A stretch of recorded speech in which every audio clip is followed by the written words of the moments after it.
सतयुग में देव दानव मानव अलग अलग लोकों में निवास करते थे। द्वापर में देव दानव मानव एक ही लोक में निवास करते थे। त्रेता युग में देव दानव मानव एक ही परिवार में निवास करते थे। लेकिन कलयुग में देव दानव मानव के शरीर में यानी कि इंसानों के शरीर में ही निवास करते हैं। कलयुग में इंसान के भीतर देवता और राक्षस किस तरह से निवास करते हैं, इसके लिए मैं आपको झूठ बोलने वाले, पर्चा लिखने वाले भूत प्रेतों के सच्चे दरबार का एग्जाम्पल देने जा रहा हूं। मतलब जो निम्न स्तर के साधु बाबा आजकल झूठ बोलने वाले भूत प्रेतों को सिद्ध कर कर सच्चा दरबार लगा रहे हैं। इस तरह के झूठ बोलने वाले भूत प्रेतों के सच्चे दरबार में अगर आप गए हैं या जाने की सोच रहे हैं या फिर पहले जा चुके हैं, जब आपको वो पर्चा लिखने वाला निम्न स्तर का भगत ये बोलता है कि बोलो सच्चे दरबार की, तो आप भी अज्ञानतावश वहां जय बोलकर आते हैं या आएंगे, क्योंकि अज्ञानतावश आपको ये भी नहीं पता कि उस पर्चा लिखने वाले निम्न स्तर के साधक के शरीर पर देव और दानव दोनों ने अपना अधिकार जमाया हुआ है।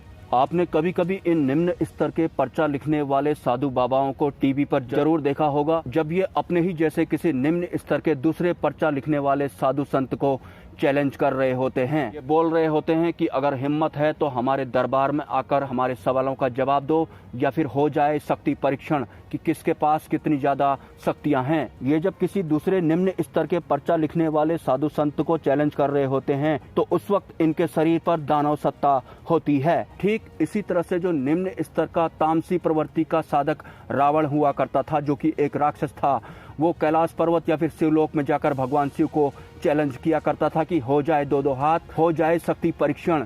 वैसे तो ये निम्न स्तर के पर्चा लिखने वाले साधु संत जब आप इनके दरबार में गए होते हैं तो बोलो सच्चे दरबार की बोल रहे होते हैं, लेकिन जब इनके भीतर का राक्षस, असुर या फिर दैत्य जाग जाता है तो अपने उस अहंकारवश ये किसी दूसरे निम्न स्तर के पर्चा लिखने वाले साधु संत को ललकारने लगते हैं, तेरी शक्तियां छीन लूंगा या फिर तेरा बंधन कर दूंगा। इस तरह के निम्न स्तर के पर्चा लिखने वाले साधु संत टीवी पर एक दूसरे से तू मैं करते हुए साफ साफ दिखाई पड़ते हैं। लेकिन जैसे ही देव सत्ता इनके ऊपर हावी होती है तो उसके बाद ये बोलने लगते हैं कि कोई भी साधु संत जो पर्चा लिख रहा है या फिर कोई जो अन्य साधु संत है, हम सब भाई भाई हैं, ये हमारा पर्सनल मैटर है, हमने कभी भी एक दूसरे को नीचा दिखाने की कोशिश नहीं की। वैसे इन निम्न स्तर के साधु संतों को ये भी नहीं पता होगा, अगर इन्होंने शास्त्रों का अध्ययन किया होगा या फिर शास्त्रार्थ किया होगा। अगर आप शास्त्रार्थ करते हैं तो शास्त्रार्थ के पूर्ण होने से पहले उस बीच में आपको रावण का ख्याल नहीं आना चाहिए। अगर शास्त्रों के अध्ययन करने के बीच में आपको रावण का ख्याल आ जाता है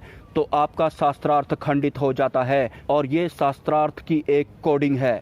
अगर आपको शास्त्रों का अध्ययन करना है, उनके द्वारा उच्च स्तरीय ज्ञान प्राप्त करना है, तो शास्त्रों का अध्ययन करने के दौरान आपको असुर राक्षस रावण का जिक्र आपके मन मस्तिष्क में किसी भी कीमत पर नहीं आना चाहिए, वरना आपके द्वारा किया गया शास्त्रार्थ आपके अंदर दानवत्व की प्रवृत्ति बढ़ाता है। अब आप में से बहुत से उच्च स्तरीय साधु संत ये सोचेंगे जरूर कि ऐसा तो शास्त्रों में कहीं लिखा हुआ नहीं है कि अगर आप शास्त्रों का अध्ययन कर रहे हैं तो उस बीच आपको रावण का ख्याल नहीं आना चाहिए। एक्चुअल में मुझे किसी भी तरह के कोई ग्रंथ, पुराण या फिर शास्त्रों के अध्ययन करने की जरूरत नहीं है और ना ही कभी होगी, क्योंकि एक उच्च स्तरीय संत के सानिध्य में आने के बाद मुझे यह भली भांति पता है कि बाहरी तत्वों द्वारा लिया गया ज्ञान आपका नैतिक पतन ही कराता है, और असली ज्ञान एक उच्च स्तरीय साधक के भीतर से स्वयं ही फूटने लगता है, भले ही बाद में उसे किताबों में छाप दिया जाए। यकीनन इस घनघोर जंगल में इस मोटरोला के मोबाइल से मैं इन निम्न स्तर के पर्चा लिखने वाले साधु संतों के दरबार में